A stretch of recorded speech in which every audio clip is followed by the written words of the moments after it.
They yanked her out of the boarding line without warning. No explanation, no eye contact, just a sharp grip on her arm and a louder than necessary voice. "Ma'am, this zone isn't for you." She had the same boarding group, the same barcode, the same clearance as everyone else. But there was one difference she couldn't hide, and they couldn't look past. Her skin. That was the only flag they needed. No one intervened. No one asked questions. A white couple behind her was ushered through with smiles. She was asked to wait while we re-verify. Her bag was opened, her body searched, her authority ignored. And still, she said nothing. Not yet. Because what they didn't realize is that the woman they humiliated in front of 2 terminals of silent bystanders wasn't just another passenger. She was the last person they should have chosen to erase. This isn't a story about a flight. It's a story about what happens when a system built to protect some decides others don't deserve dignity. But the twist? This time, the target had power. Real power. And she was done staying quiet. If you believe silence should never be the cost of dignity, hit that subscribe. Tell us in the comments which moment hit you the hardest and where are you watching from? Because this isn't just about what happened. It's about what comes next. Sky Mitchell stepped into the terminal, wheeling behind her a navy blue suitcase that had seen its share of school trips, layovers, and last-minute reroutes. She wore a simple cardigan over a fitted tee, comfortable travel pants, and sneakers worn soft from years of chasing after students on field trips. Around her neck hung a laminated ID card clipped to a red lanyard, clearly marked Chaperone National Youth Arts Exchange. She'd escorted students through security over an hour earlier, watching them disappear in a chorus of chatter toward Gate C9. Now finally alone, she hoped to catch her own breath and her own flight. She headed toward the priority boarding section, not out of status, but because that was what her ticket specified. A school foundation had covered her fare as part of the program, and someone in administration had booked her into the priority zone to ensure she'd board early and meet the group again on the other side. As she approached the counter, she adjusted her tote, stuffed with sheet music, travel waivers, and a half-eaten protein bar, and offered a polite nod to the agent at the desk. The agent didn't nod back. In fact, he didn't even raise his eyes. Instead, he flicked on the radio clipped to his shoulder and muttered quietly, "Possible service staff at Zone B. Can we confirm assignment?" He said it in code, but not quietly enough. Sky paused. She wasn't unfamiliar with coded language. She'd taught rhetoric for 6 years. She knew a brush-off when she heard one. A white man in a flannel shirt and joggers stepped up behind her, dragging a beat-up duffel that looked more road trip than business class. The same agent who had ignored Sky looked up, smiled warmly, and said, "Welcome. Heading somewhere fun or all business today?" Sky turned slightly. She wasn't shocked. Not anymore. But it still stung. Still made her feel like an intruder in a space she was allowed to be in. She offered her boarding pass, holding it steady. The agent took it this time, glanced down, paused. "You're with the kids, huh?" he said, more statement than question. "Yes," Sky replied evenly. "I'm their chaperone." He raised an eyebrow. "Your boarding priority?" She didn't blink. "Yes, that's what's printed." He scanned the pass, but said nothing as the light turned green. Still no welcome. No smile. No have a good flight. Just a motion of his hand toward the left. Sky walked through. The terminal air was cold and overconditioned. As she passed through the partition into the boarding area, she felt the familiar shift of energy, the subtle way certain glances lingered too long or not at all. A gate attendant pretended to review paperwork as she passed. A businessman in a charcoal coat lowered his sunglasses to glance at her badge. A child tugged at their mother's sleeve and asked a question Sky couldn't hear, only to be hushed. She moved toward the seating area near the windows and chose a spot in the second row. The chairs were polished metal with full leather cushions, and the charging station beside her blinked blue with availability. She reached into her tote and pulled out a folder, Travel Conduct Guidelines, New York Youth Exchange, and began double-checking the signatures. The voice came from behind her, not unkind, but oddly assertive. "Excuse me, ma'am, are you sure you're in the right zone?" Sky turned. It was another airline staff member. Young, friendly tone, practiced smile, but eyes scanning her badge like they were trying to decode something wrong. "This is priority boarding," the woman said. "Boarding for families, platinum cardholders, business class." Sky held up her boarding pass. "That's me. Group 1. The woman's smile faltered, and she leaned in slightly as if confiding something. "Sometimes people get upgraded automatically, and it doesn't always go through the system clean. Do you mind if I double-check with the desk?" Sky held her gaze. "If that's protocol, sure. But I'm not here by mistake." The woman nodded, stepping away, leaving Sky with that same bitter taste she'd learned to swallow over years of polite pushback. When the staffer returned, she didn't apologize, just gave a thumbs up and walked away like the interruption had never happened. Sky didn't go back to reading. She stared at the glass wall in front of her, watching a plane taxi down the runway, her thoughts looping through familiar terrain. Not rage, not even surprise, just exhaustion. 10 feet away, the man in joggers was telling the person next to him about a business retreat in Aspen. "No one believes I travel this much looking like this," he laughed. "But that's the trick. I keep it low-key." The woman beside him chuckled. Sky looked down at her scuffed sneakers. She could hear one of her students' voices in her head from earlier that morning. "Miss Mitchell, do you think we'll win?" She'd smiled and said yes. But in truth, she just wanted them to arrive with dignity. A boarding announcement crackled overhead. She stood up. Sky had barely taken 3 steps toward the boarding lane when a sudden voice, sharp, clipped, and rehearsed, called out, "Ma'am, could you step aside, please?" She stopped instantly, the kind of pause trained into anyone used to authority being weaponized politely. A tall TSA officer in a Navy uniform approached her, eyes scanning not her face, but her tote bag. "What's in the bag?" he asked, with that tone that pretends to be casual but rings with suspicion. Sky held it out without protest. "Teaching materials. Sheet music. Some crafts. I'm escorting a student group. Their instruments were checked earlier. This is just the rest." The officer didn't acknowledge her explanation. Instead, he motioned toward a metal inspection table just to the right of the line. "We'll need to check this manually. Unusual exterior." He gestured at the bag's hand-painted canvas sides, flowers and lyrics she'd let her students design as a keepsake project. Sky followed in silence, knowing the drill, knowing this wasn't about safety, but optics. She placed the bag on the table, unzipped it slowly, careful not to move too fast or seem irritated. The officer pulled out her folder, flipped it open like a menu, skimmed the list of student names, frowned, then tossed it aside. He dug deeper, removing a Ziploc filled with ribbon pins, a rolled t-shirt with Youth Arts Exchange written in glitter letters, and a packet of allergy medicine with her name printed clearly on the label. "What's this for?" he asked. "I have seasonal asthma," Sky replied. "I disclosed it during check-in." Still, he examined the bottle like it might explode. Behind him, another TSA agent walked by, female, mid-30s, bright red lipstick, a headset clipped to her ear. She glanced at Sky's bag, then at Sky, and smirked. "Looks like summer camp exploded in here," she said to her colleague, loud enough for Sky to hear. Then, in a sing-song whisper, "Street artist vibes, huh? I bet she sells these on Etsy." The male agent chuckled. Sky didn't respond. She just kept breathing evenly, her hands resting on the table, palms down, the way she'd taught her kids to stay calm during unfair treatment. The female officer walked away, still chuckling, leaving behind a comment that wasn't meant to hurt deeply, but did, precisely because it was so casual, so practiced, so public. After several minutes, the male agent nodded, clearly not having found anything worthy of suspicion. "You're good," he said, zipping the bag carelessly and handing it back. Sky checked it quickly, noting her printed music sheets were folded at odd angles, her allergy meds now rolling loose in the main pocket.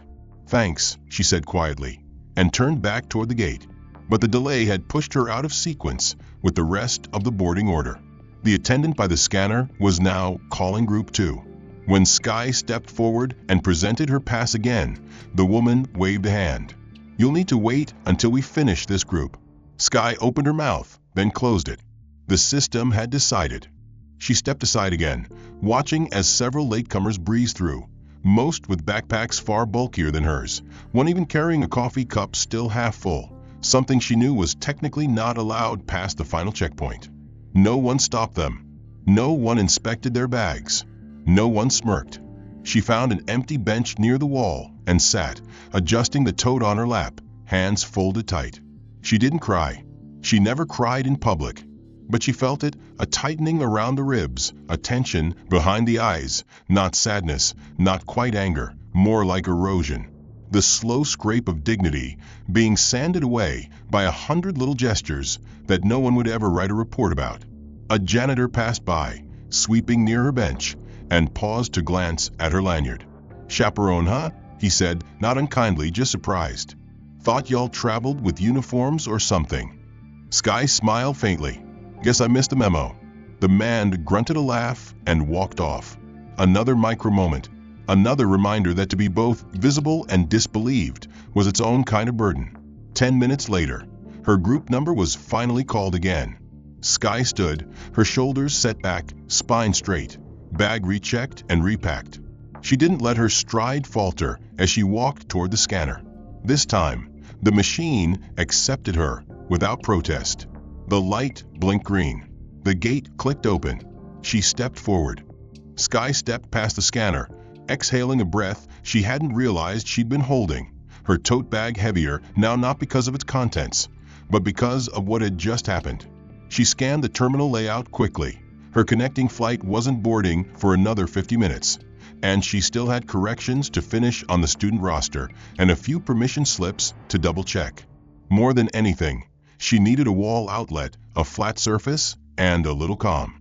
She turned toward the side of the terminal labeled Traveler Services and Quiet Work Zone, a small glass-paneled area just off the concourse.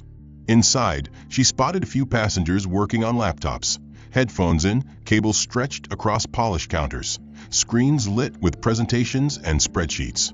She walked up to the threshold and saw a laminated sign posted above the door handle, "Reserved for premium flyers, membership access required." Sky hesitated. Technically, her ticket had priority classification. She didn't have a lounge membership, but she wasn't looking for cappuccino machines or buffet bars. She just needed to open a folder and send an email. She stepped closer and knocked gently on the glass. A security guard inside looked up, then pushed open the door halfway. He was stocky, with a crew cut and a Bluetooth earpiece wedged in tightly. "Yes," he asked, his tone flat. Sky nodded politely. "Hi, I was just wondering if I could plug in my laptop in here to update some student forms. I'm the chaperone for a youth group," and she didn't even finish the sentence before the guard cut her off. "This section is reserved," he said firmly. "Access is for premium members and priority elite travelers only." Sky gestured gently to her pass. "I have priority access, not for this area," he interrupted again, this time not even glancing at the pass. "You'll need to find a public outlet like everyone else." Sky's mouth tightened. "Right," she said softly, stepping back without protest. She didn't want to escalate anything. She didn't want to draw attention. She turned and walked down the terminal, scanning the walls for any available plugs. Most were occupied. Some were broken. The only open outlet she found was near a trash can beside a vending machine, in a noisy corridor where announcements kept blaring about standby passengers and baggage delays. Still, she sat cross-legged, powered on her device, and opened the roster. While she worked, a nearby staff member in a maintenance vest passed by with a clipboard and a pen. He paused for a moment, eyeing the travel tag dangling from her suitcase. It was marked with a purple sticker, identifying her group's block booking. He tilted his head, then pulled a black marker from his pocket. With a glance around to ensure no one was watching, he scribbled a small note onto the tag. "No VIP, SVC." Then he walked away. Sky didn't see it. She was too focused on trying to connect to the public Wi-Fi, which kept dropping every few minutes. Her students were already on the other side of the terminal, texting her for updates, reminding her which suitcase held the performance scarves, asking if they could buy snacks before boarding. She replied quickly, reassuring them, hiding her own rising stress. Her fingers moved fast across the keyboard, but the delay with Wi-Fi, the noise, and the lack of space chipped away at her focus.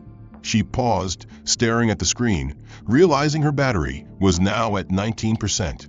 She looked up and spotted a different staff member walking past, this one younger, maybe early 20s, with a bright blue badge clipped to his vest. "Excuse me," she called gently. He stopped. "Is there a workstation I can use temporarily? I'm with the arts group. Just need 10 minutes to submit student clearance forms." He blinked, his expression unreadable. "You're not allowed to sit there," he said abruptly. Sky furrowed her brow. "Sit where?" He pointed to the floor beneath her, near the outlet. "It's considered a hazard, blocking foot traffic." Sky looked around. There were no people within 6 feet of her. "I'll move," she offered. "But is there an alternative spot for a quick upload?" He shrugged. "Not unless you're in a lounge." Then, without another word, he walked away. Sky powered down her laptop, stood up, and brushed off her pants. She wasn't surprised anymore, just tired. She walked to a nearby bench and sat down, placing her bag between her feet, cradling the laptop against her chest. Across from her, a woman in a blazer adjusted her scarf, sipping a coffee from a lounge cafe. She watched Sky for a moment, then leaned over to her companion. "She's been pacing for 20 minutes, she said in a low voice. "Probably trying to upgrade or get in without a pass." The man beside her shrugged. "People always trying to sneak in where they don't belong." Sky heard it. She always did. Words never had to be shouted to echo. She reached into her tote, pulled out her notebook, and began writing longhand instead, switching pens when one ran dry. A janitor came by and emptied the bin beside her. "Everything all right?" he asked. Sky looked up. "Just tired," she answered. "Long morning." He nodded sympathetically. "Ain't they all?" Then he moved on. The air inside the gate was starting to feel thinner, or maybe it was just Sky's body reacting to the string of quiet humiliations that had mounted since she stepped into the terminal. She blinked against the fluorescent glare, her breath coming slower, more measured. The dull ache behind her eyes sharpening as her body began sending familiar signals. Low energy, lightheadedness, the beginnings of a drop in blood pressure. She reached into her tote and fumbled for her travel pill case, checking the compartments out of instinct. She hadn't eaten much since the early morning, and with the added stress, her circulation had started to crash gently beneath her skin like a tide pulling away from shore. She stood slowly and walked toward the gateside snack cart, the mobile refreshment unit that usually rolled through just before boarding. A young attendant was pushing it, neatly arranged with juice bottles, water, small bags of crackers, and fruit cups. Sky raised her hand slightly, signaling. "Excuse me, could I please get a bottle of water?" The attendant, who had just handed a drink to a child in business class, looked at her without slowing down, then offered a tight smile that didn't reach his eyes. "Sorry, ma'am, this cart is for premium passengers only." Sky held up her boarding pass. "I'm with the group in row 6. Youth program.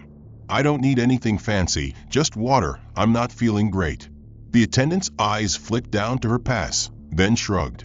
"Not in your package, unfortunately." Then he pushed the cart forward and was gone before she could ask again. Sky stood still for a moment, swallowing the dryness in her throat. She could feel her fingers getting colder, her feet tingling. She made her way slowly to the nearest vending machine, located just beyond the gate area. She slid her card into the reader and selected a basic bottle of water. Declined. She tried again. Declined. She switched cards. The machine blinked. Transaction error. A woman standing behind her leaned in, offering, "Want me to try mine?" Sky smiled weakly and shook her head. "Thank you, I'll figure it out." She stepped away from the machine, her body swaying slightly before she caught herself on the nearby railing. She needed to sit, fast. Back near the seating rows, the mobile cart had looped back around. The attendant paused briefly beside an older couple offered drinks, smiled at their small dog in a carrier, then passed by Sky again, without a glance. This time, she didn't ask. She just leaned back in a chair and focused on breathing evenly. While she sat, eyes half closed, Her name was being whispered in a very different part of the terminal. Near the gate's backroom baggage intake station, 2 airline employees stood beside a flagged suitcase, a black hardshell roller marked with a purple sticker and a sharp scrawled, "No VIP SVC." One of them, a supervisor with a badge labeled Cargo Ops Daniels, pointed at the tag. "You see this mark? No priority handling. That means no soft pass-through." The younger one nodded, flipping the tag to read the passenger ID. "Sky Mitchell. She's with the arts group, I think." Daniels raised an eyebrow. "What's inside?" "Not sure. There's a note here, student performance kit, but the X-ray flags something as unusual. Looks like tubing or frame rods." Daniels shrugged. "Could be self-built equipment. Could be something else. Pull it. Run it through again." The younger employee hesitated. "Should we inform her?" Daniels shook his head. "Not unless it turns out to be nothing. For now, mark it as pending." The suitcase was removed from the checked manifest and placed into the hold cart for secondary screening. Its contents, backdrop pieces for a cultural performance her students had spent months rehearsing, were now being treated as potential security threats. Nobody informed Sky. Nobody scanned her ticket or sent a message.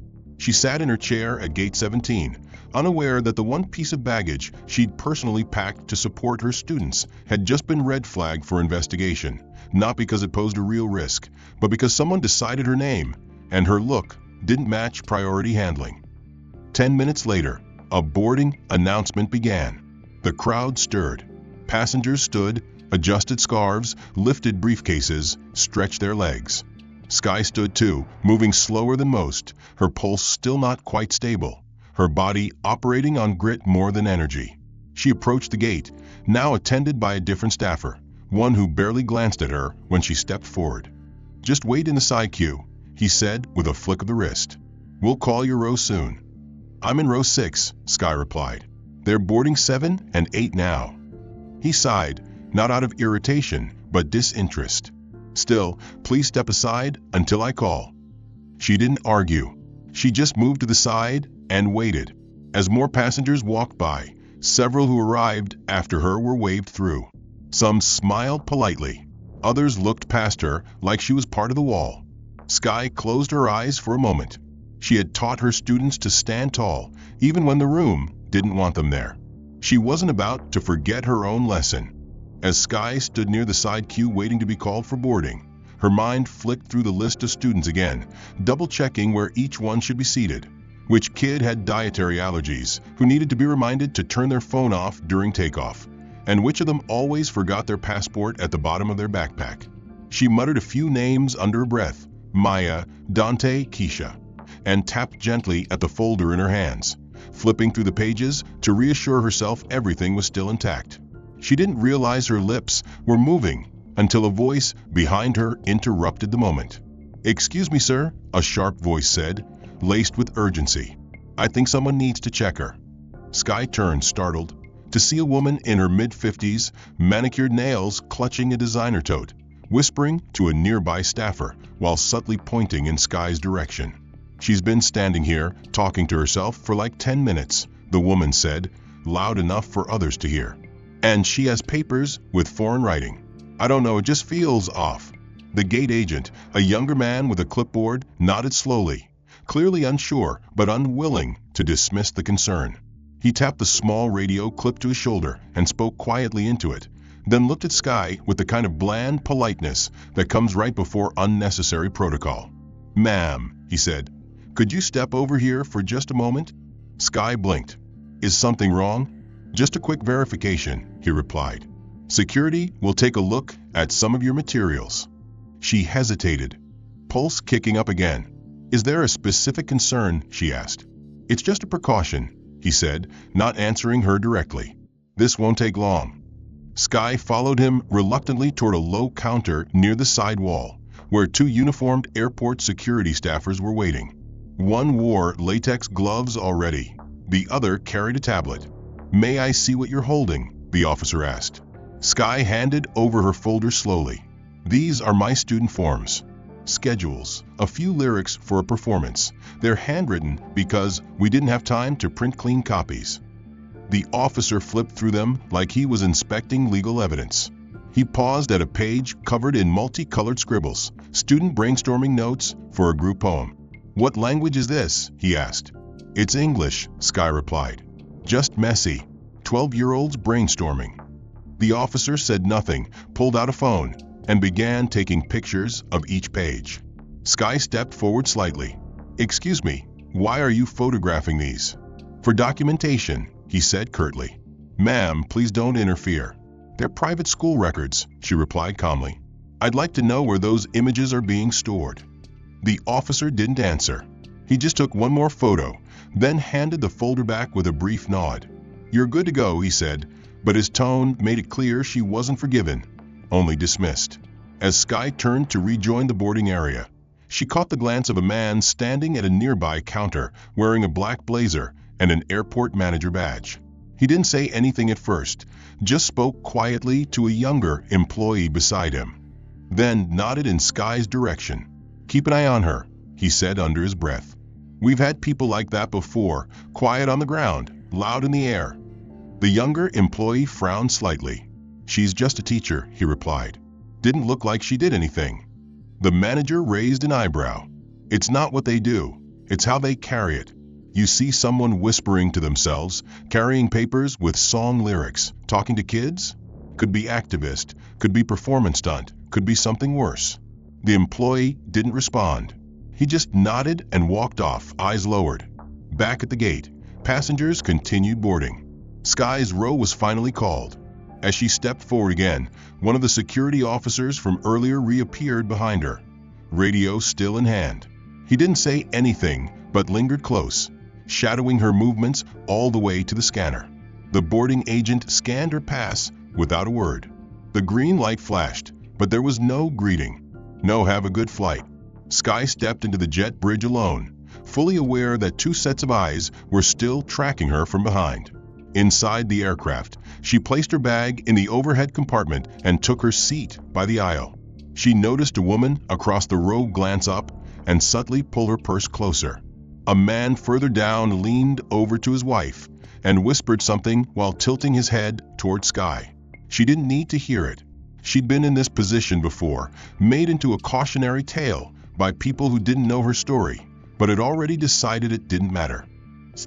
Sky sat quietly in her seat, her body finally beginning to settle into the rhythm of delayed exhaustion. Her notebook was open on the tray table in front of her, the blue ink of her pen trailing across the paper in steady loops as she tried to regain some normalcy by rewriting the morning's disrupted itinerary. Around her, passengers stowed bags and buckled seatbelts, the ambient chatter of early boarding slowly fading beneath the hum of cabin announcements. She made a note to text the student liaison once they landed in Chicago, reminding them that Dante's inhaler needed to be kept in his pocket during performances. She wrote slowly, deliberately, using the repetition of movement to calm herself, to distract from the invisible weight still pressing on her shoulders from the multiple interactions before boarding. But the moment of peace didn't last. Two figures appeared in the aisle beside her, shadows cutting across her page. Sky looked up to see two TSA officers, one male, one female, standing side by side, both holding black folders and wearing gloves. "Ma'am," the man began, his voice formal but not friendly, "we need you to step into the aisle for a moment." Sky blinked. "Why?" "We've received a behavior alert from a terminal," the woman added. "Something about potential non-compliance and suspicious materials. We're required to follow up." Passengers nearby turned to look. Sky closed her notebook calmly, slid it back into her bag, and stood. "I've already been checked multiple times," she said, her voice level. "Security reviewed my documents and cleared me." "We're not disputing that," the male officer replied. "But a secondary review is standard when there's a pattern of unusual conduct." Sky stepped into the aisle, clutching the handle of her tote bag. The woman reached for it without asking. "We'll need to inspect the contents." Sky hesitated. "Again." "Now," the officer said flatly. They led her a few feet back down the jet bridge, just outside the cabin door, where a narrow area had been cleared beside the exit chute. A tray table was pulled out, and Sky's bag was placed on top. The male officer began unzipping each pocket. "What's this?" he asked, pulling out a small spray bottle of leave-in conditioner. "Hair product," Sky answered. "It's less than 3 ounces. Travel approved." He tilted it in the light, frowning. "Unlabeled," he said. "No brand. No seal. That's a red flag." "It's homemade," Sky replied. "Coconut oil and aloe. It's not prohibited." "You can't verify what's in it," the woman said, crossing her arms. "Which means we can't clear it." Sky exhaled slowly. "Then throw it out," she said. "It's just for moisture control. I didn't think I'd need to defend hair spray." The man didn't laugh. He placed the bottle into a clear bin marked Restricted Manual Review. Then he pulled out a folded fabric bundle, student-made flags for the cultural performance. "More props?" he asked, as though the concept irritated him. "Yes," Sky answered plainly. "As I've explained 3 times today, I'm chaperoning a student group for a youth arts exchange. They're performing in Chicago. Those are part of their presentation." The officer gave a short grunt, not impressed. "Seems like a lot of fuss for some glitter and poster boards," he muttered. The female agent leaned against the bulkhead and added under her breath, "She's been escalating all morning. First it was group complaints, now it's travel liquids." Her partner nodded. "Some folks just like pushing systems to see what breaks." Sky looked between them. "I haven't raised my voice. I haven't resisted anything. You're escalating this, not me." The woman stood upright, folding her folder closed. "Ma'am, if you have a problem with how we conduct security procedures, you're welcome to walk back to your destination." Sky stared at her, stunned. "I'm sorry," I said, the woman repeated, tone now hardened. "If you don't like how things work in this country, you can walk back across the border." Sky's hands tightened around the edge of the bag. Her breath came shorter, shallower. "Did you just imply I don't belong here?" "Nobody said that," the man replied quickly, but his partner didn't correct herself. Sky looked down at her own feet, willing them to remain still, then slowly gathered her belongings. "Am I being detained?" she asked. "No," the woman said. "You're free to return to your seat." "Then I'll do that," Sky replied, voice low but sharp. She turned and walked back toward the cabin, feeling every set of eyes watching her like she'd committed a crime simply by speaking clearly. As she re-entered the aircraft, the flight attendant stationed at the front avoided her gaze. No apology, no explanation, no acknowledgement. Just a practiced smile as she gestured wordlessly toward Sky's row.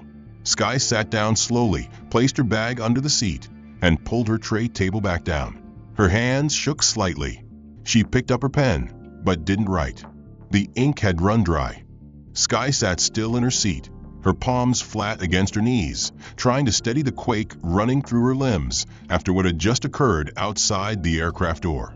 The muffled hum of the cabin surrounded her, seat belts clicking, overhead bins closing, flight attendants moving in their rehearsed dance. But her mind didn't absorb any of it. All she could hear was the echo of that TSA agent's voice, the venom behind that phrase, "walk back across the border," playing on a loop in her head, daring her to pretend this wasn't what it was. She looked down at her phone, her lock screen glowing with a low battery warning and a blinking notification from her auto-scheduled calendar. Reminder: check in with Department of Youth Program Ethics, 4 p.m. Central Standard Time. Her thumb hovered for a moment, then pressed into the contacts list. She scrolled without rushing, fingers deliberate, stopping at a name she hadn't used in 2 years, Director J. R. Caro, Federal Education Oversight Liaison. She tapped message, her pulse slowing as focus replaced emotion, and typed, "Activate Article 17 Youth Chaperone Escalation. Gate 17, detained during authorized travel. Requesting verification protocol under Clause B, Line 4. Timestamp, now." The message sent with a soft whoosh. She locked the screen and placed the phone face down on the tray table. She didn't need to send anything else. The network would do the rest. 15 minutes passed. Then 16. She didn't move. Didn't react when another attendant offered headphones to passengers 3 rows ahead. Didn't flinch when a child's iPad blasted cartoon music for a full 20 seconds before being muted. Then, precisely 17 minutes after her message left her phone, a shift occurred in the cabin. not loud, but unmistakable. A flight attendant stepped into the aisle and spoke quietly into her headset. Seconds later, the lead gate agent re-entered the plane with a small, tight smile and a clipped, formal tone. "Ms. Mitchell," he said, "we have someone requesting to speak with you at the front of the jet bridge." She raised her eyes. "May I bring my belongings?" "Just yourself is fine," he answered. "They're with law enforcement." Around her, eyes began to rise again. She stood without a word and walked toward the front of the plane, her stride calm, her posture square, her silence louder now than any outburst could have been. At the end of the jet bridge, a man in uniform waited. But he wasn't TSA, and he wasn't airport security. He wore a dark green jacket with a gold insignia and a clipped badge across the chest that read, Chief Inspector Department of Interstate Youth Compliance. He didn't extend his hand. Instead, he pulled back his coat just enough to reveal a federal credential and said, "Ms. Mitchell, do you require us to proceed with federal involvement, or are you satisfied with internal response measures?" His tone wasn't condescending. It wasn't sympathetic either. It was a tone reserved for people who had power, equal power, and were being addressed accordingly. Skye looked him in the eye. "I want this formally documented as a breach of Article 17, she said clearly. "I want copies of every time my name was flagged, every instance where my group support was denied, and I want to know who gave authority to search and photograph school documents without written consent." The man nodded once. "Understood. And I want a formal apology from TSA Region 4 Command. Not a statement, an apology. Signed." He gave another slow nod. "We'll contact your office within 2 hours with initial documentation. Do you want your flight delayed for in-person debrief?" Skye paused. "No," she said. "I need to get my students to Chicago. But I want a presence waiting for us at arrival." "It's already arranged," the officer replied. Then, stepping slightly back, he added, "You'll be escorted back to your seat with no further interference."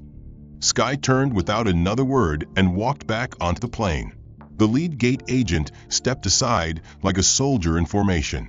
The same passengers who had looked at her with skepticism now pretended to be fascinated by window views or duty-free catalogs. But it was too late. The shift had been felt.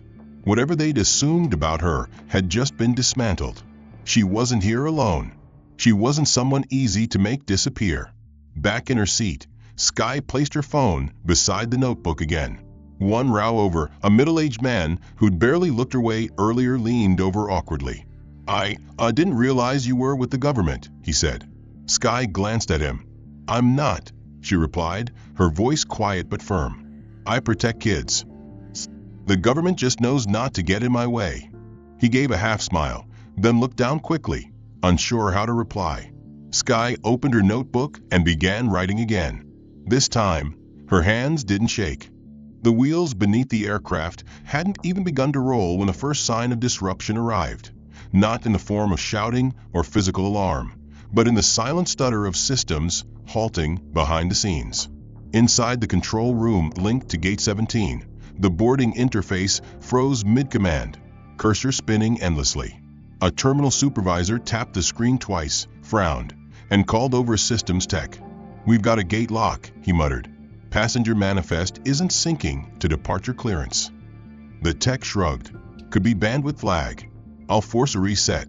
He keyed in a series of override commands, but the system responded with an unfamiliar prompt.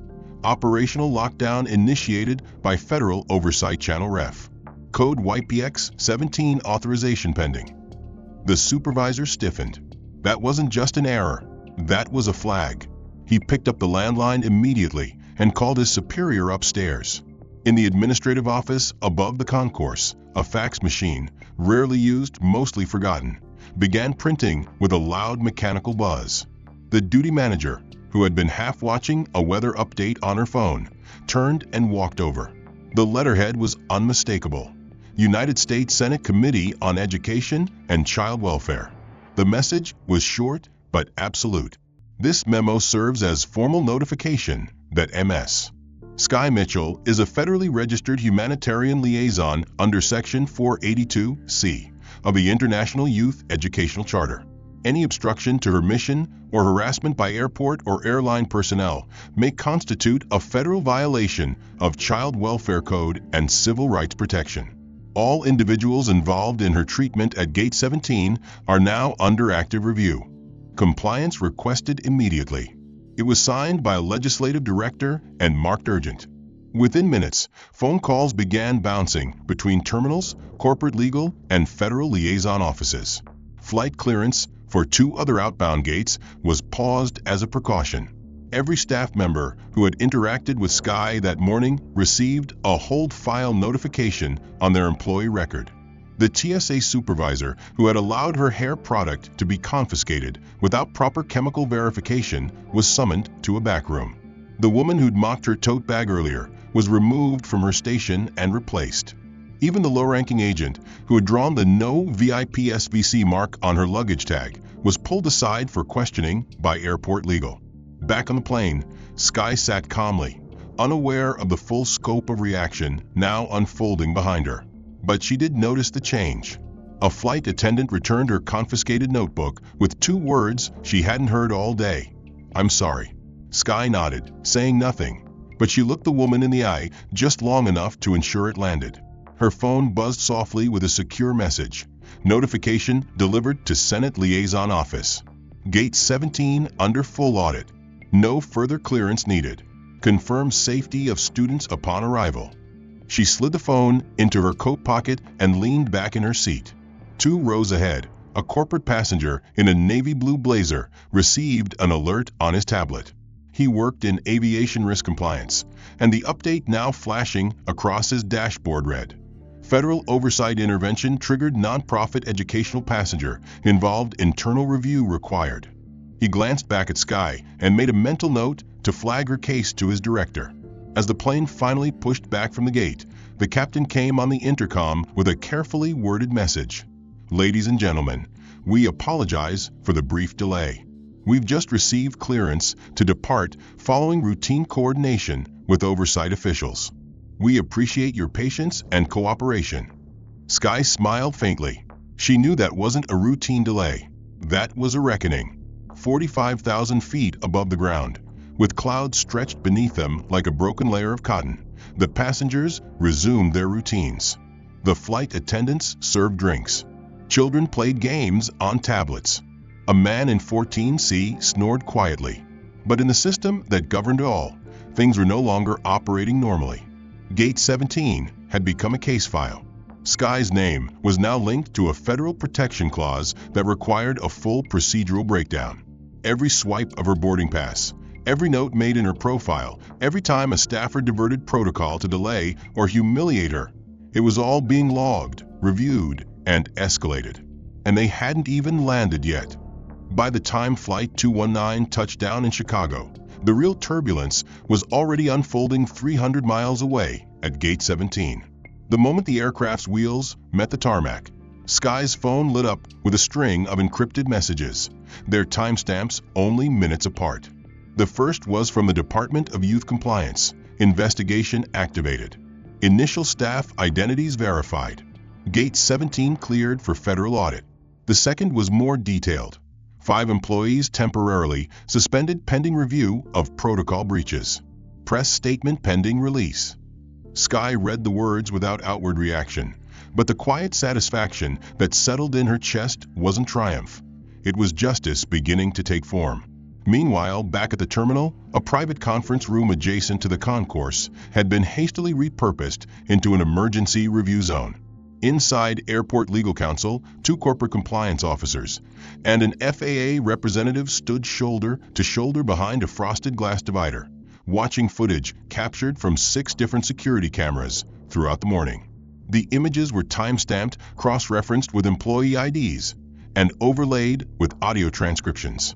Each clip revealed in stark clarity what Sky had endured: the coded language at the boarding desk, the dismissive body language during her bag inspection, the invasive photographing of student documents, and the casually racist remarks from uniformed personnel. Nothing could be denied. It was all on tape. As the footage rolled, one of the employees in question, a female TSA agent with red lipstick and a tight bun, covered her mouth with her hand and muttered, I didn't realize it was all recorded. Her supervisor didn't look at her. Everything is recorded, he replied coldly. And now everything is reviewed. Two other agents, who had participated in the secondary screening, sat stone-faced in silence. One of them, the younger of the pair, shifted uncomfortably in his chair and whispered. She didn't even raise her voice. Not once. Another, the gate agent who'd flagged Sky's tote bag, stood and walked to the corner of the room, staring out at the runway beyond the glass. He didn't say anything, but his posture had changed from indifference to collapse. An internal memo had already been drafted and distributed through encrypted channels. Subject: Gate 17 misconduct immediate suspension notices. Effective 12 p.m. Eastern Standard Time. The following personnel are placed under review for potential civil rights violations. The names were listed. The implications were clear. This wasn't a disciplinary slap on the wrist. It was systemic accountability. Outside that room, in the public sphere, the impact had begun spreading rapidly. The official airport website posted a short, urgent statement on its homepage.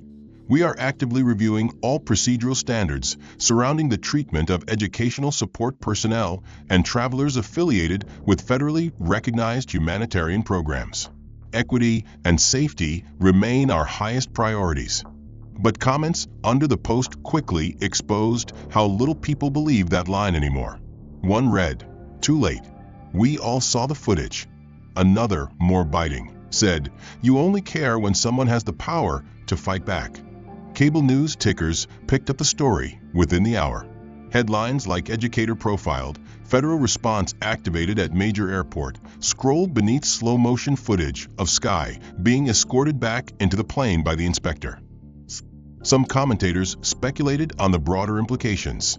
How many others had experienced the same treatment without recourse, without a platform, without a federal clause to shield them. Sky had become a symbol, but not because she sought it, because the system had made her one. At that very moment, in the back hallway of Terminal C, a janitor, one of the few who had offered Sky a kind word that morning, stood by his cleaning cart, watching the terminal buzz with tension. A colleague walked by and asked, "You see what's going on?" The janitor nodded slowly. "That lady," he said. "They messed with the wrong one." Back in Chicago, Sky and her students reunited outside the gate. They didn't know the full extent of what had happened, only that she'd arrived safe and looked tired but steady. "Miss Mitchell, we saved you a sandwich," one of them said, holding out a small wrapped package.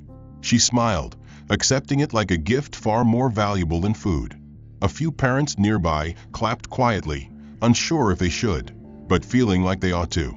Sky stood tall among her group, her badge still clipped neatly to her shirt, her tote bag still holding the folder that had once been photographed like contraband. Her eyes scanned the waiting area, not with suspicion, but with clarity. The airport was different now, because of her. The stage lights warmed the velvet curtains from behind, casting soft gold over the hardwood floors as Sky stood just off stage right, clipboard in hand, eyes fixed on the group of students lined up in semi-formal black and white attire, each one holding an instrument, a folded poem, or a trembling voice waiting to rise. The Youth Arts Exchange Showcase had begun 10 minutes earlier, with welcoming remarks and light applause, but everything changed the moment her students stepped out.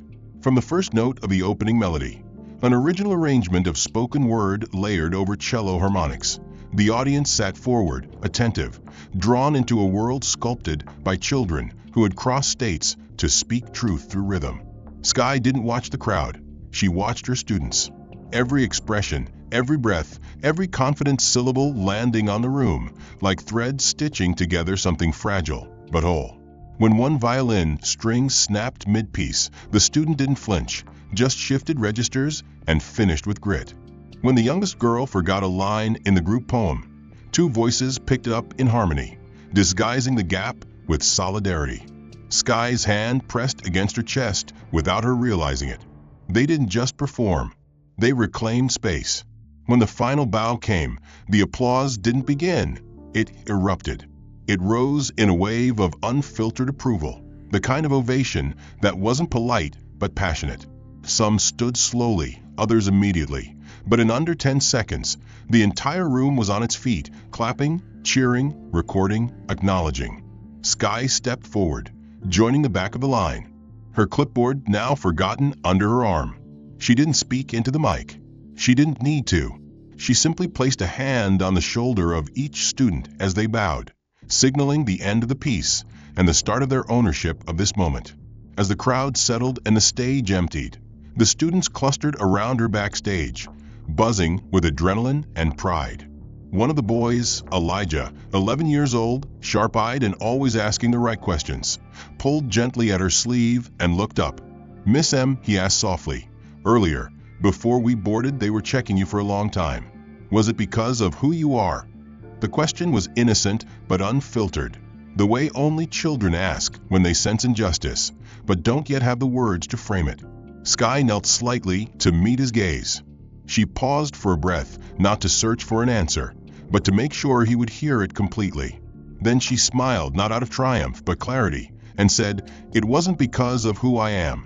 It was because they thought I was no one, and that was their mistake." Elijah nodded slowly, the words settling in. He didn't ask anything else. He didn't need to. Behind them, applause still echoed faintly from the hallway, but Sky no longer heard it as noise.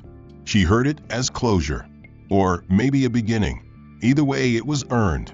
If this story resonated with you or gave you something to think about, consider subscribing for more powerful narratives that confront injustice and elevate unheard voices.